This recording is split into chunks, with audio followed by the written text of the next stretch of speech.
Leo dunia nzima tarehe 1 mwezi wa 5 mwaka 2026 imekaa tension sana kusikiliza kile ambacho kitafanywa na Marekani, kwa sababu ndo ile siku ya mwisho kabisa ya ile ceasefire ambayo ilitangazwa na Marekani dhidi ya mashambulizi kwa Iran. Na of course watu wengi sana wamekuwa wakiuliza kwamba vipi jamaa wameshashambulia, sijui hawajashambulia, sijui hawajafanya nini. Nachotaka kuwaeleza ni kwamba vita ni process, na process wakati mwingine inaweza ikachukua muda mrefu kidogo kufanya maandalizi ya kuweza kuingia kwenye eneo la battlefield. Mpaka sasa si Marekani, si Iran ambao tayari wamekwisha kufanya mashambulizi kwa mwenzake, lakini mtakumbuka tu hayo masharti ya Iran ambayo yamekuwa yakitolewa ni kwamba wao walijitangazia kwamba ndio watakaomaliza vita hivyo na si mtu mwingine. Sasa sikilizeni kauli ya kiongozi mwandamizi wa kidini wa Iran. Kiongozi wa swala ya Ijumaa mjini Teheran ametangaza kuwa Iran ipo katikati ya hatua muhimu na ya kihistoria, akiapa kulipiza kisasi kwa mashahidi wake, kuanzisha mfumo mpya wa kisheria juu ya mlango wa Hormuz na kusitisha mazungumzo ya nyuklia. Kiongozi huyu wa swala ya Ijumaa wa Tehran, Mohammad Javad Haj al-Akbar, ametoa hotuba kubwa katika chuo kikuu cha Tehran akisema Iran ipo katika hatua ya mabadiliko ya kihistoria ambayo yataathiri hatima ya wanyonge duniani, na kueleza vipaumbele muhimu vya kimkakati ambavyo vinatokana na ujumbe wa kiongozi mpya. Akizungumza ikiwa ni siku ya 62 tangu kuuawa kwa kiongozi wa zamani wa Iran, Haj Ali Akbar alimwenzi Ayatollah Said Mojtaba Khamenei, akimsifu kwa uongozi wake katika mazingira ya vita kamili licha ya kupoteza watu wa karibu akiwemo baba yake, mke wake na wengine. Kiongozi huyo mpya, kwa mujibu wa mhubiri huyo, amefungua upeo mpya kwa taifa la Iran kupitia mwongozo wa kielimu, lakini pia mwongozo wa kifikra pamoja na ujasiri. Kwenye moja ya hotuba ambayo ilikuwa na msimamo mkali wa kisiasa, Haj al-Akbar ametangaza kuwa swala la nyuklia limefungwa rasmi, mazungumzo yamefanyika ya kutosha, amesema, akishukuru jopo la mazungumzo ambalo liliongozwa na spika wa bunge Mohamed Bagel Gharibaf pamoja na waziri wa mambo ya nje Abasi Arachi kwa kukataa madai ya kupita kiasi ya upande wa adui kwa maana ya Marekani. Ameongeza kuwa ikiwa hali itahitaji kurejea kwenye mazungumzo, Iran itafanya hivyo kwa misimamo thabiti, na ikiwa sio hivyo, kamanda wa kikosi cha anga cha IRGC Said Majid Mosav atatoa jibu ambalo linastahili. Kiongozi huyu wa kidini amesema kuwa uwezo wa kipekee wa kijiografia wa Iran unaojumuisha ghuba ya Uajemi na mlango wa bahari wa Hormuz wenye umuhimu wa kimkakati haupo tena kwenye ajenda ya mazungumzo, na ametangaza kuwa Iran kwa kushirikiana na Oman wanatafuta mfumo mpya wa kisheria wa kusimamia njia hiyo ya maji. Haj al-Akbar amesisitiza ahadi ya Iran kulipiza damu ya mashahidi wake, akibainisha kuwa kisasi kwa Jeneral Qasem Soleiman bado hakijatekelezwa, na ametaka maadui walipe fidia kamili ya kiuchumi kwa uhalifu waliosababisha kwa taifa la Iran. Sehemu kubwa ya hotuba hiyo ilijikita katika umoja wa kitaifa ambao kiongozi huyo ameutaja kuwa ni wajibu wa kidini ambao kamwe hauepukiki. Ameyasifu pia majeshi ya makombora na ndege zisizokuwa na rubani pamoja na jeshi la kawaida, IRGC, vyombo vya ulinzi vya ulinzi wa sheria, Basij, taasisi za usalama, akisema vikosi vya ulinzi vya Iran vinaendelea kuimarika kila siku na viko tayari kujibu shambulizi lolote lile. Ndio maana juzi rais wa Marekani mlisikia analalamika sana, anasema yani hawajui kule Iran watakwenda kuzungumza na nani, kwa sababu kila mmoja ni kama anazungumza, yani hawaelewi kiongozi wa Iran ni nani. Can you imagine leo anayezungumza hapa ni kiongozi tu wa dini, anasema hivi, enzi ya mazungumzo ya nyuklia imefika mwisho. Yani can you imagine, hii kauli ni moja kati ya kauli nzito na ngumu sana ambayo ukizingatia hali ya sasa ya mapambano kati ya Marekani pamoja na Iran, unaona kabisa Iran ni taifa ambalo si tu wanatamani kuendelea kupambana, ila wanauambia ulimwengu kwamba wao wako imara jana, leo, kesho na watakuwa imara mpaka siku zijazo.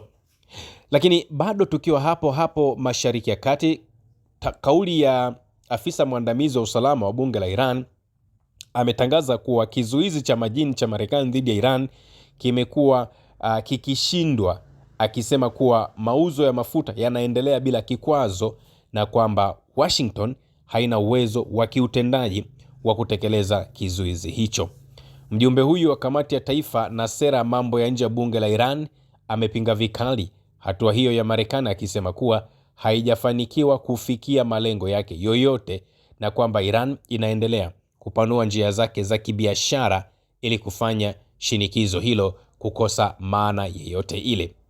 Ebrahim Rezai, ambaye pia ni msemaji wa kamati hiyo, amezungumza kwamba kizuizi hicho ni mwendelezo wa mzozo ule ulioanza kwa mapambano ya moja kwa moja ya kijeshi. Asili ya vita vyao wiki chache zilizopita ilikuwa ya kijeshi, ndege za kivita na makombora. Sasa wamegeuka kizuizi cha majini, wakijaribu kulazimisha taifa la Iran kusalimu amri. Akasema hatuko katika usitishaji mapigano, hii ni awamu ya pili ya vita. Bwana Arazai amekuwa wazi katika tathmini yake kuhusu athari za kizuizi hicho. Akasema mauzo ya mafuta Iran yanaendelea bila kukatizwa na meli za Iran tayari zimefanikiwa kuvuka vikwazo vilivyowekwa, akieleza kushindwa kwa Marekani kutekeleza kizuizi chenye ufanisi kunatokana na ukosefu wa uwezo wa kiutendaji, si swala la nia ya kisiasa pekee. Anasema nchi yenye majirani 15 huwezi kuizuia. Kile ambacho Marekani wamefanya kwa kiasi kikubwa ni ishara tu, kwa vitendo hakijawahi kuwa na athari kubwa hata kidogo. Mbunge huyo ameeleza kwenye miundombinu ya usafirishaji ambayo imeenea, ambayo ilikuwepo hata kabla ya mgogoro wa sasa. Mbali na ghuba ya Uajemi na mlango wa Hormuz, Iran ina njia za reli na nchi kavu ambazo zimeimarishwa zaidi katika miezi ya hivi karibuni, akitaja pia bahari ya Caspian kama njia muhimu ya kudumisha mawasiliano ya kibiashara na Urusi na China, na kusisitiza umuhimu wa kukamilisha mradi wa ukanda wa usafiri wa kaskazini kusini. Anasema ni mnukuu, tumekuwa tukipanga na kujenga njia mbadala kwa muda mrefu. Tunaendelea kupanua chaguo zetu za kibiashara na usafirishaji, na juhudi hizo zinaongezeka kwa kasi zaidi. Hii ni kauli nyingine nyeti na kauli nyingine nzito ambayo inatoka kwa afisa mwandamizi wa usalama katika lile bunge la Iran. Niweke pause. Waziri wa mambo ya nje wa Iran Bwana Abbas Araghchi anasema jamhuri hii ya Kiislamu iko tayari kwa diplomasia kama Marekani wataacha madai yao ya kipuuzi na kusitisha matumizi ya lugha za vitisho dhidi ya taifa hilo la Iran. Araghchi ametoa kauli hiyo kwa njia ya simu wakati akizungumza na mawaziri wa mambo ya nje wa Uturuki, Qatar, Saudi Arabia, Misri, Iraq, Jamhuri ya Azerbaijan, ambapo amejadili na kubadilishana mitazamo kuhusu maendeleo ya hivi karibuni ya kikanda.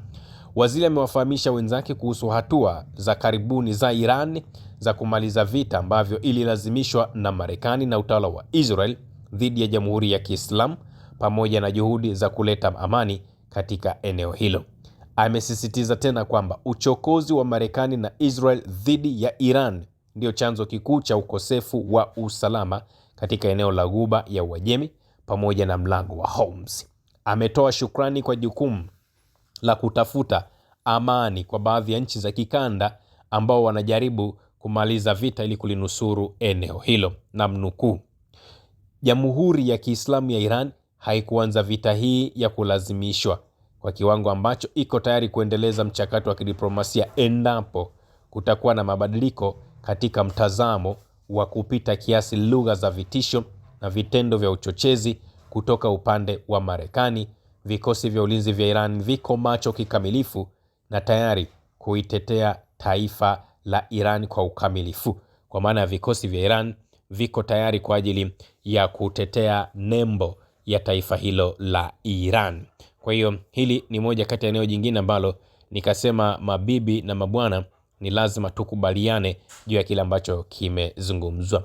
Lakini tunapozungumza sasa hivi ni kwamba Iran wamewasilisha mpango mpya wa mazungumzo kwa mpatanishi wa Pakistan, ambapo msemaji wa Wizara ya Mambo ya Nje Ismail Baghai anasema katika mahojiano mojawapo na vyombo vya habari kwamba kumaliza vita na kuhakikisha amani ya kudumu ndizo malengo makuu ya Tehran katika mazungumzo yake na Marekani. Sasa bado hakujawa na mazungumzo yale ya moja kwa moja ambayo yanaeleza ni nini ambacho wamekijadili, lakini kusemeza ukweli, hali bado inaonekana sio nzuri sana katika eneo la mapambano kati ya Marekani ambao wanashirikiana na Israel kuikomesha Iran. Iran wenyewe wamegoma, wamesema sisi hata mkisema mtatua raia wote wa Iran, lakini kutupa taulo chini kama Floyd Mayweather, hili jambo haliwezekani hata kidogo. Yani ni jambo ambalo haliwezekani. Na sasa wamewasilisha pendekezo jipya la mazungumzo kwenda huko Marekani. Sasa tunasubiri tuone kile ambacho kitajibiwa kwenye hayo mapendekezo ambayo yametolewa na Marekani, kama yamepelekwa kwa Marekani na Iran, kama wa Marekani wanaweza wakayakubali. Lakini mpaka sasa hivi tunapozungumza ni kwamba katika akili tu ndogo ya kawaida ni kwamba Muiran anaonekana kuwini kwa asilimia kubwa sana kwenye swala hili la mapigano. Of course watu wengi wanasema si Iran anafanya nini, lakini no.